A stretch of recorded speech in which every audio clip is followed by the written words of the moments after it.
Good morning friends, welcome to my channel. आप सभी का फिर से स्वागत है मेरे इस प्रोग्राम पे। और आज मैं आपको बहुत ही इंटरेस्टिंग फैक्ट्स बताने वाला हूँ हॉर्मोन्स और उनके इम्बैलेंस होने से कैसे कैसे दिक्कतें होती हैं। तो देखिए फ्रेंड्स, हॉर्मोन्स हमारे बॉडी में प्रॉपरली एक एक्टिविटी लेवल को मैनेज करने के लिए, हमारा एक सिस्टम को सपोर्ट करने के लिए बनाया गया है। लेकिन ये भी किसी ना किसी माध्यम से जुड़ के काम करता है। और वो माध्यम क्या होता है? कोई भी एसेंशियल विटामिन या प्रोटीन या आपका एमिनो एसिड्स या कोई भी एसेंशियल न्यूट्रिएंट्स जो हार्मोन को मिसमैनेज होने से बचाता है और उसका बैलेंस को मेंटेन करके रखता है। तो आइए हम देखते हैं आज का सबसे ज़्यादा जो समस्या होता है वो थायराइड हार्मोन को लेके फीमेल्स में। ऐसे तो मेल्स में भी होते हैं, लेकिन फीमेल्स में ये मेल से कई गुना ज़्यादा देखने को मिलता है। तो सबसे पहला कारण हार्मोन इम्बैलेंस और थायराइड ग्लैंड डिसफंक्शन। तो हमको ये समझना है कि थायराइड ग्लैंड का मेन जो फंक्शन होता है वो किसके साथ एसोसिएटेड है। थायराइड ग्लैंड का मेन फंक्शन होता है वो थायराइड स्टिमुलेटिंग हार्मोन को वो सिक्रीट करता है। और उसको रिलीज कौन करता है? आपका पिट्यूटरी ग्लैंड। और किसके परमिशन से रिलीज करता है? हाइपोथैलेमस। और हाइपोथैलेमस जो है वो ऑपरेट कैसे करता है? आपके ब्रेन के एक्टिविटी के बाद ही आपका हाइपोथैलेमस का एक्टिविटी प्रॉपरली होता है। और ब्रेन एक्टिविटी कैसे करता है? वो अपने सराउंडिंग के जो भी थॉट्स हैं उस पर बेस करके हमारा एक प्रोसेस जो कि एक थॉट प्रोसेस के माध्यम से वर्क करता है, हमारा बॉडी का डिफरेंट लेवल ऑफ एक्टिविटी और फंडामेंटल प्रोसेस को गाइड करने के लिए। तो हम डायरेक्टली थायराइड का हार्मोनल इम्बैलेंस को मेडिसिन या और कोई इंजेक्शन या और किसी थेरेपी जो कि एडवांस लेवल में आजकल हमको दिया जाता है, रेडिएशन के तौर पे हुआ या आपका आयोडीन थेरेपी बोलते हैं उसके तौर से हुआ, वो जो भी थेरेपी हो वो तब काम करेगा जब बेसिक कंपोनेंट हमारे बॉडी में जो उपलब्ध होना चाहिए वो थायराइड का हार्मोन को काम कराने के लिए, वो अगर हमारे शरीर में उपलब्ध ना हो या आवश्यक से ज़्यादा हो तो भी हमारा इम्बैलेंस होने का, डिस्टर्बेंस होने का चांसेस बढ़ जाता है। और वो कंपोनेंट, वो सब्सटेंस, वो एलिमेंट क्या है?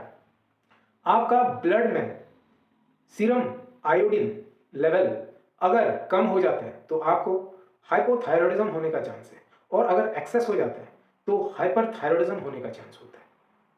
और देखिए दोस्तों, हमारा नेचुरल आयोडीन जो हमारा फूड कंपोनेंट से हमको मिल सकता है, अगर हम उसको इग्नोर करते हैं, नेग्लेक्ट करते हैं, जिसकी वजह से हमारा बॉडी उस तत्वों को ना शामिल करते हुए उसमें कमी धीरे धीरे लाना चालू कर देगा, जिसकी वजह से सिस्टमेटिकली, फिजियोलॉजिकली और साइंटिफिकली हमारा एक इम्बैलेंस हो जाता है।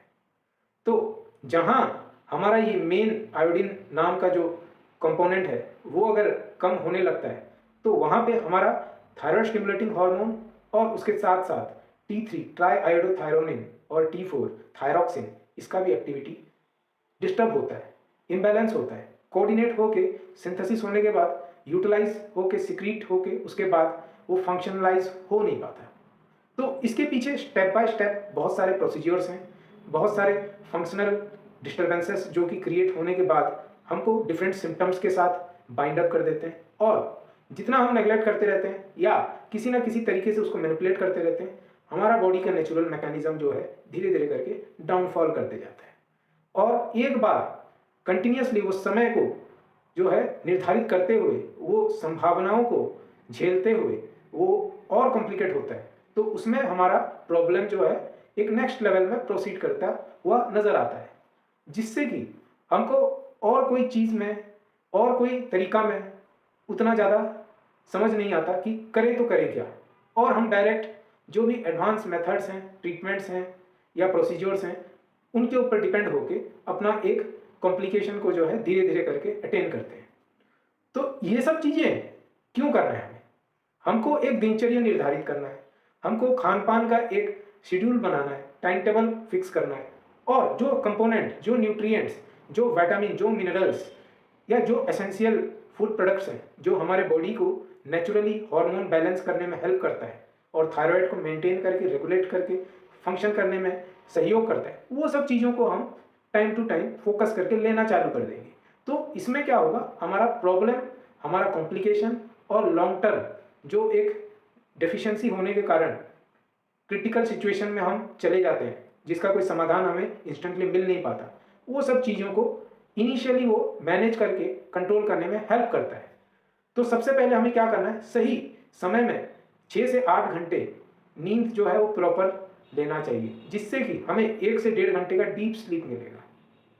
उससे क्या होगा, उससे हमारा एक बायोलॉजिकल प्रोसेस, एक सर्केडियन रिदम जिसे कहते हैं, वो वाला सही होना चालू हो जाएगा, जिससे कि आपका जो एक इम्बैलेंस हो रहा है सिस्टम में, वो धीरे धीरे करके सपोर्ट सिस्टम को और इको सिस्टम को मैनेज करते हुए बॉडी का वो उसको फंक्शनैलिटी में कन्वर्ट करेगा, जो डिसफंक्शनैलिटी में कन्वर्ट हो चुका था।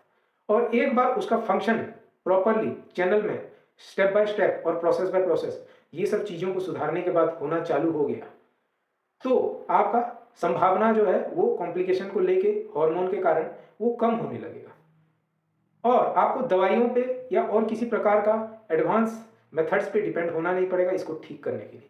नेक्स्ट आता है wrong process of taking stress and over thinking. मतलब स्ट्रेस कोई बुरा चीज़ नहीं होता है, उसका जो प्रोसेस होता है वो थिंक करने का, अगर हम उसको गलत तरीके से लें तो वो जो है चीज़ों को बिगाड़ सकता है। और इसी तरह हमारा परेशानी एक लेवल से दूसरा लेवल तक इग्नोर हो के बढ़ते रहता है। तो दोस्तों सिंपल सा फॉर्मूला है, जो भी हार्मोन हो उसे चाहे आप टेस्ट करवाएं या ना करवाएं, उससे फ़र्क तब पड़ेगा जब आप अपना एक एक्शन प्लान और गोल क्या है वो आप अचीव कर पाएंगे और उसको एक निर्धारित दिशा दे पाएंगे, तब जाके आपको प्रॉपर रिजल्ट आपके एक्शन को प्रॉपरली इम्प्लीमेंट करने के बाद आपको मिल सकता है। अगर मान लीजिए आपको जो चीज़ खाने से थायराइड हार्मोन में, TSH हार्मोन में वो लेवल बढ़ जा रहा है, तो वही चीज़ आप कंटिन्यू खाते रहेंगे और मेडिसिन भी खाते रहेंगे, तो इसका मतलब आपका डायरेक्शन जो है ठीक होने के लिए आपका प्रयोग मेडिसिन के माध्यम से हो रहा है, लेकिन आपका जीवन में जो कंटिन्यू इम्प्रूवमेंट खाने पीने को लेके सुधारने के बाद होना चाहिए वो वाला डिस्टर्ब होते जा रहा है, जिससे कि मेडिसिन का प्रभाव जो है आपको थायराइड को मैनेज करने में असक्षम हो रहा है। तो आपका गोल और आपका एक्शन प्लान ये मिसमैच हो रहा है। अगर आपको मेडिसिन लेके ही सस्टेन करना है तो आपका गोल क्लियर होना चाहिए कि ये मेडिसिन लॉन्ग टर्म में धीरे धीरे करके एक साइड इफेक्ट और कॉम्प्लिकेशन को किसी ना किसी स्तर पे बढ़ाने वाला है। तो आपको बढ़ने के बाद भी चिंतित नहीं होना है अगर आप एक्सेप्ट करते हैं वो चीज़ को।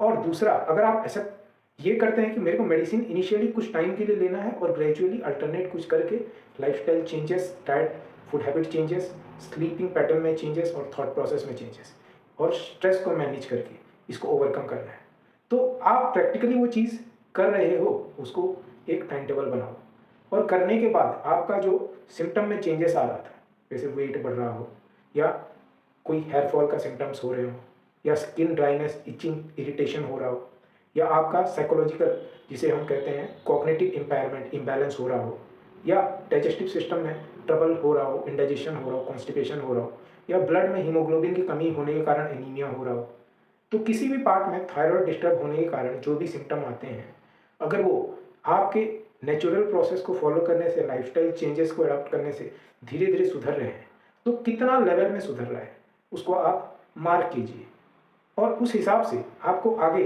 कौन सा एक्टिविटी कितना लेवल में सुधारना है या इम्प्रूव करना है उसको आप ट्रैक करने के बाद फिर प्रैक्टिकली इम्प्लीमेंट कीजिए, अप्लाई कीजिए और धीरे धीरे करके मेडिसिन से जो है वो राहत पाइए, छुटकारा पाइए।